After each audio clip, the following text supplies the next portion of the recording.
Hi everyone, welcome to Raj IAS. I am Ankit Kaushal. Hopefully आप अपने घर में सब अच्छे होंगे। तो गाइज अच्छे रहिए, ध्यान रखिए अपना।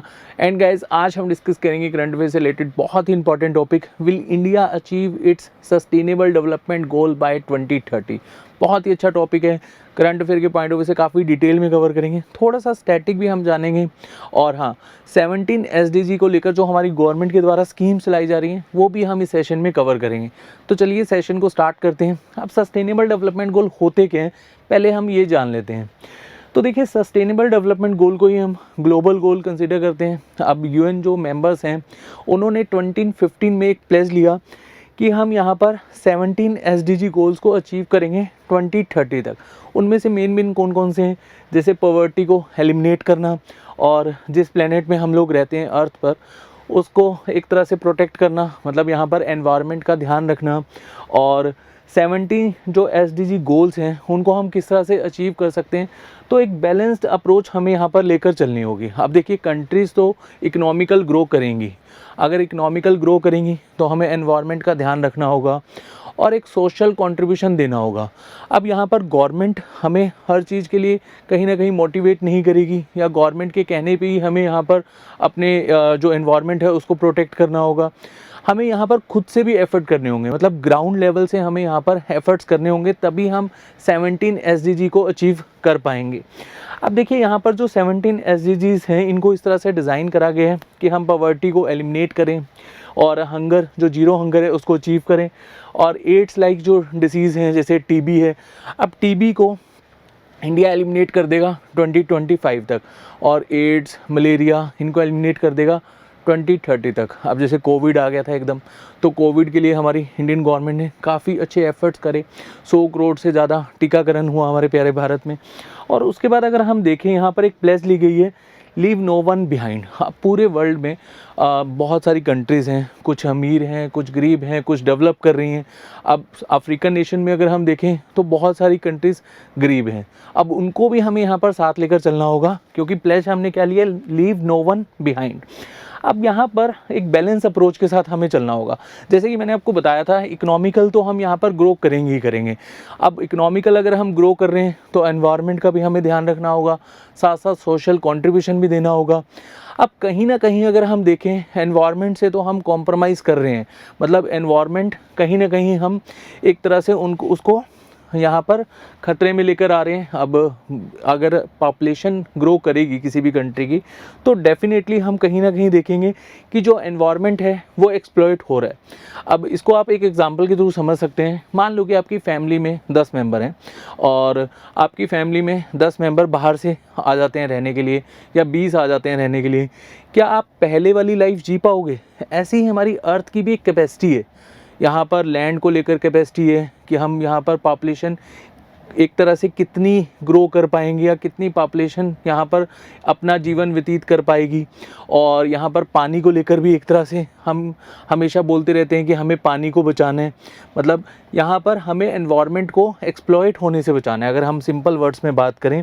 अब एक जैसी हम यहाँ पर रिसोर्सेज को बार बार यूज़ करते रहेंगे, तब भी कहीं ना कहीं हम एनवायरनमेंट को एक्सप्लॉइट कर रहे हैं। अब आप इसका एक एग्जांपल ले सकते हैं, कोल बर्निंग। अगर हम कोल बर्निंग आज कर रहे हैं तो फ्यूचर के लिए हम यहाँ पर क्या कोज देख सकते हैं कोल बर्निंग से। अब जैसे आज हम देखते हैं कि हम इलेक्ट्रॉनिक्स जो अप्लायंस हैं उनके बिना नहीं रह सकते, एसी, फ्रिज, और वो कहीं ना कहीं सीएफसी रिलीज़ करती हैं, और वो ओजोन डिप्लीशन लेयर के लिए जिम्मेदार हैं। तो हम जो फ्यूचर जनरेशन है उनके लिए क्या यहाँ पर छोड़कर जा रहे हैं, तो उसके लिए हमें यहाँ पर एसडीजी अचीव करने होंगे, मतलब अपने एनवायरनमेंट को बचाना होगा। होपफुली आपको यहाँ पर बेसिक सा समझ में आ गया होगा कि एनवायरनमेंट को हम किस तरह से बचा सकते हैं। तो देखिए, यहाँ पर सिग्नेचर सोल्यूशन है 17 एसडीजी को यहाँ पर अचीव करने के लिए। तो ये सिग्नेचर सोल्यूशन क्या है, keeping people out of poverty. जितना हो सके हमें यहाँ पर पॉवर्टी से अपने देश के लोगों को बाहर निकालना होगा। इवन वर्ल्ड में भी हमें अपना कंट्रीब्यूशन देना होगा। उसके बाद गवर्नेंस फॉर पीसफुल। अगर किसी देश में गुड गवर्नेंस है तो डेफिनेटली वहाँ पर लोग पीसफुल वे में रह पाएंगे, इंक्लूसिव सोसाइटी हमें देखने को मिलेगी। थर्ड पॉइंट क्या है, क्राइसिस प्रिवेंशन। अब टर्की में रिसेंटली अर्थक्वेक आया था या कहीं पर भी वार लाइक सिचुएशन होती है तो वो उस शॉक से किस तरह से ऑब्जर्व कर सकते हैं, तो वो भी हमें यहाँ पर कंसिडर करना होगा। और इंक्रीज रीसाइलेंस, मतलब इंफ्रास्ट्रक्चर वाइज वो किस तरह से डेवलप कर सकते हैं। उसके बाद देखिए environment nature based solution for development, मतलब हमें इस तरह से डेवलपमेंट करनी होगी कि हम अपने एनवायरनमेंट को एक्सप्लॉइट होने से बचा सकें। And clean and affordable energy, इसका बेस्ट एग्जांपल है अभी इंटरनेशनल सोलर अलायंस हमारे प्यारे भारत में ही देखने को मिला है, मतलब इसका हेडक्वार्टर हमारे भारत में ही है और इंडिया के द्वारा काफ़ी अच्छा इसमें कंट्रीब्यूशन दिया जा रहा है। एंड वुमेंस एम्पावरमेंट, अगर हम यहाँ पर वुमेंस को एम्पावर करेंगे तो कहीं ना कहीं इक्वेलिटी को हम यहाँ पर कंसीडर कर सकते हैं, और जेंडर इक्वेलिटी आज की डेट में बहुत ही ज़रूरी है और ये भी हमारा 17 SDG में एक बहुत ही अहम मुद्दा है। अब देखिए इंडिया यहाँ पर किस तरह से अचीव कर पा रहा है और इसको लेकर जो आर्टिकल आया था वो हम एक बार समझ लेते हैं। तो देखिए यहाँ पर the sheer size of our country, और यहाँ पर पॉपुलेशन बहुत ज़्यादा है, अभी के लिए हमने चाइना को भी पिछाड़ दिया है पॉपुलेशन में। वेरिड टोपोग्राफी, क्लाइमेट चेंज हमें देखने को मिलता है, हर रीजन में अलग अलग क्लाइमेट है यहाँ पर। एंड फेडरेशन स्ट्रक्चर है, मतलब स्टेट गवर्नमेंट है, सेंट्रल गवर्नमेंट है, तो दोनों अगर साथ लेकर चलेंगी और एक अप्रोच के साथ चलेंगी तभी हम SDG को यहाँ पर अचीव कर पाएंगे। एंड ये सभी फैक्टर्स को देखते हुए अगर हम देखें तो SDG को अचीव करना हमारे लिए कहीं ना कहीं थोड़ा सा मुश्किल है, लेकिन असंभव नहीं है।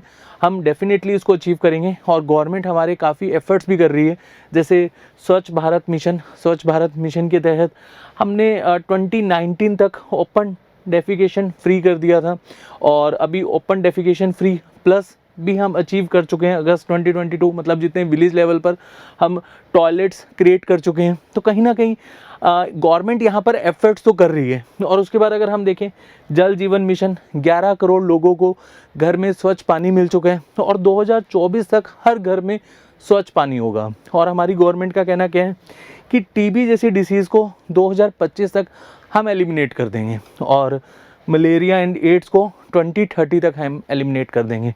अब देखिए ये जो 17 SDGs हैं, इनको लेकर अगर हम देखें कि कौन कौन सी यहाँ पर हमारी गवर्नमेंट की स्कीम्स हैं जो हमें यहाँ पर याद रखनी होगी। जैसे अगर हम नो पॉवर्टी की बात करें तो गरीब कल्याण योजना है, NFSA है। NFSA बोले तो कि पब्लिक डिस्ट्रीब्यूशन स्कीम है। अब देख ही रहे हो आप, कोविड के बाद हमारी गवर्नमेंट लगातार फ्री में अनाज डिस्ट्रीब्यूट कर रही है। उसके बाद यहाँ पर आप देख सकते हैं मनरेगा है, वो भी आप यहाँ पर कोट कर सकते हो। और जीरो हंगर में हम देख सकते हैं जो पोषण स्कीम अभी के लिए चल रही है, या मिड डे मील स्कीम चल रही है, या फिर प्रधानमंत्री मातृ वंदना योजना, ये भी एक बहुत ही अहम स्कीम है, प्रधानमंत्री मातृ वंदना योजना। और पोषण स्कीम के तहत तो हम एक तरह से न्यूट्रिशन का भी यहाँ पर ध्यान रख रहे हैं कि जो चाइल्ड हैं, मतलब जो बच्चे हैं स्कूल में पढ़ने वाले, उनको प्रॉपर न्यूट्रिशन मिले, माल न्यूट्रिशन का शिकार ना हो जाए। तो इसलिए पोषण स्कीम हमें यहाँ पर देखने को मिल रही है।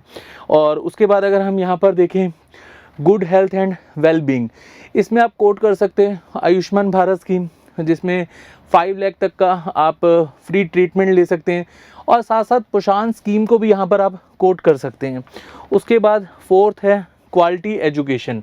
अब देखिए क्वालिटी एजुकेशन में जो न्यू एजुकेशन पॉलिसी आई थी वो आप यहाँ पर कोट कर सकते हो।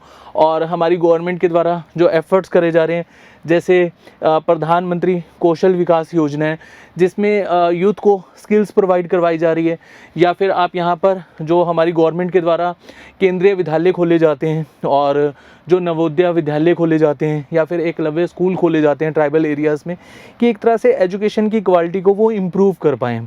उसके बाद 5th है हमारा जेंडर इक्वेलिटी। यहाँ पर आप वुमेन को लेकर जो रिजर्वेशन दिया गया है, अभी हरियाणा ने 50% रिजर्वेशन दिया है। जो लोकल पोल्स है, मतलब जो पंचायत और एक तरह से म्युनिसिपल कॉरपोरेशन के इलेक्शन होते हैं, वहाँ पर 50% रिजर्वेशन दे रखा है वुमेन्स को, तो वो आप कोट कर सकते हो यहाँ पर। उसके बाद मेंस्ट्रुएशन लीव की यहाँ पर अभी डिमांड उठी थी राजस्थान में, स्पेन में तो मेंस्ट्रुएशन लीव दे दी गई है गर्ल्स को।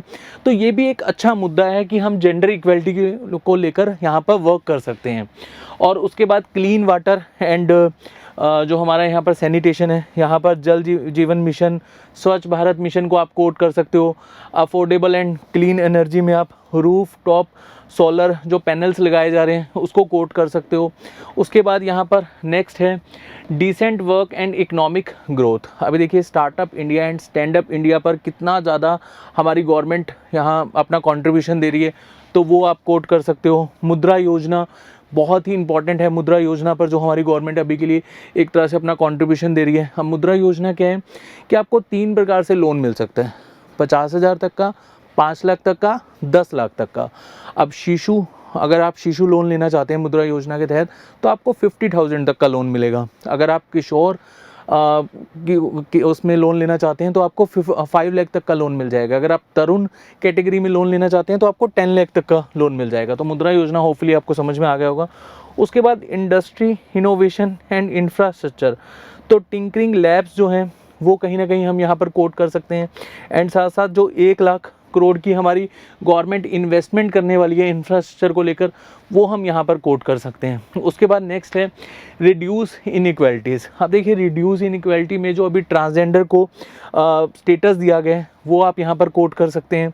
या फिर हुनर से रोज़गार तक एक आपने स्कीम देखी थी, वो भी आप यहाँ पर कोट कर सकते हैं। सस्टेनेबल सिटीज़ एंड कम्युनिटीज़, प्रधानमंत्री आवास योजना बहुत ही इम्पोर्टेंट, यहाँ पर हम उसको कोट कर सकते हैं। साथ साथ जो अर्बन ट्रांसफॉर्मेशन है या फिर स्मार्ट सिटीज़ बनाई जा रही हैं वो हम यहाँ पर कोट कर सकते हैं। उसके बाद नेक्स्ट है response consumption and production.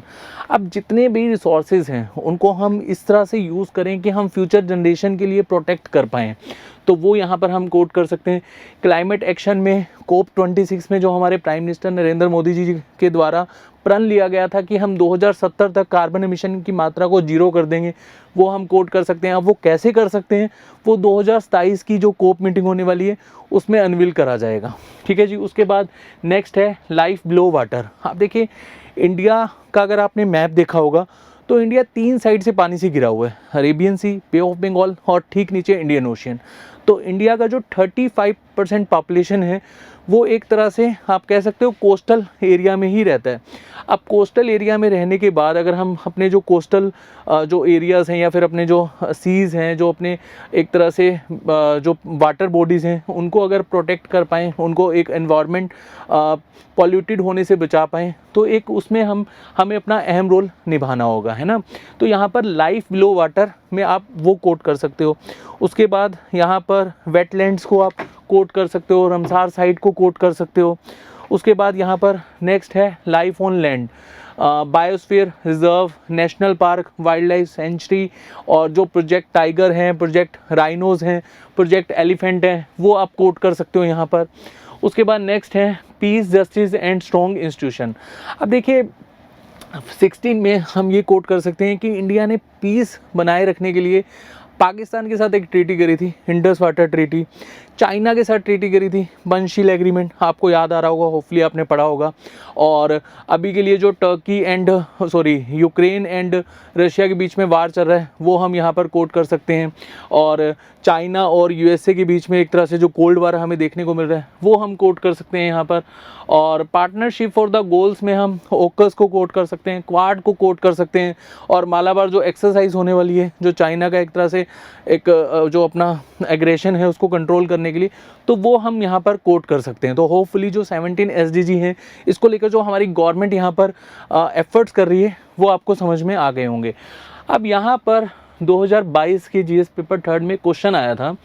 Question क्या था, do you think India will meet 50% of its energy needs for renewable energy by 2030। बहुत ही अच्छा क्वेश्चन है। इस क्वेश्चन को खुद से लिखना, और जो आज हमने डिस्कस किया है इसको अगर आप खुद से जब सर्च करेंगे तो डेफिनेटली आप ऐसे क्वेश्चंस को बहुत ही ईजिली लिख पाओगे अपने पेपर में। तो आज के सेशन में इतना ही। होपफुली इस सेशन में जितने भी पॉइंट्स हमने कवर करें वो आपको समझ में आए होंगे। इनकेस अगर आपका कोई डाउट है प्लीज़ कमेंट सेक्शन में पोस्ट करिएगा, और नेक्स्ट सेशन में बहुत जल्द मिलेंगे। तब तक के लिए अपना ध्यान रखिए। Thank you so much.